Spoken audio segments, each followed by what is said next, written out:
Hey guys, आज की video हम करने वाले हैं बीपीटी। बीपीटी इसका प्रूफ करेंगे क्योंकि ये आती है 4 मार्क्स में आपके एग्जाम में और 2026 में इसके आने की प्रोबेबिलिटी बहुत ज्यादा है। इसमें क्वेश्चन किस तरह से आएगा? क्वेश्चन आएगा if a line drawn parallel to the one side of the triangle to intersect the other two side in separate points, the other two sides are divided in the same ratio. मतलब ये है कि अगर इन दो triangle की इन दो लाइनों से मैं एक लाइन ड्रॉ करूं दो पॉइंट से, अलग अलग पॉइंट से, और वो लाइन इसके पैरेलल हो यानी बीसी के पैरेलल, तो जो साइड का रेशियो है वो इक्वल होगा।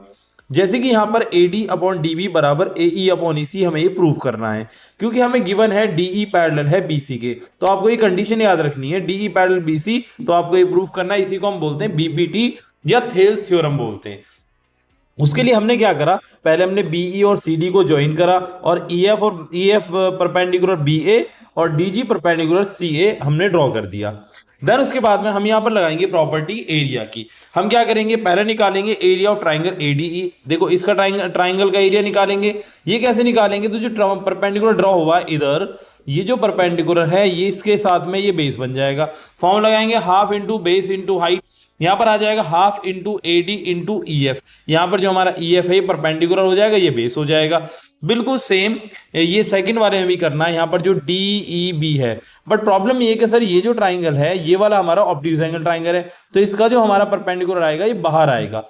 तो बेस हमें ये लेना DB और परपेंडिकुलर हमारा हो जाएगा EF हो जाएगा। तो यही हम यहाँ पुट करेंगे और इससे कैंसिल आउट, इससे कैंसिल आउट, हमारे पास सॉरी ये कैंसिल आउट हो जाएंगे और ये AD अपॉन DB हमारे पास आ जाएगा। सिमिलरली इधर वाले में भी हम यही करेंगे, ट्राइंगल ADE और ट्राइंगल DEC, यहां से हम रिजल्टेंट निकालेंगे AE अपॉन EC।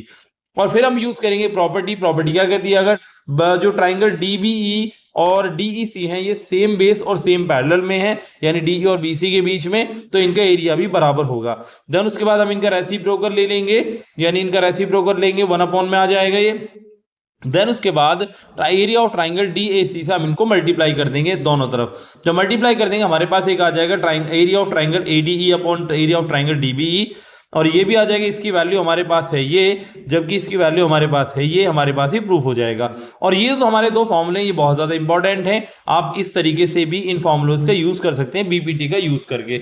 ओके बच्चों, ये थी हमारी जो थेल्स थ्योरम है। बच्चों अगर आपको समझ आए तो फटाफट से हमारे चैनल मैथ्स वन को सब्सक्राइब करें, वीडियो को लाइक करें, अपने दोस्तों में शेयर करें। मिलते हैं नेक्स्ट वीडियो में, तब तक के लिए टेक केयर।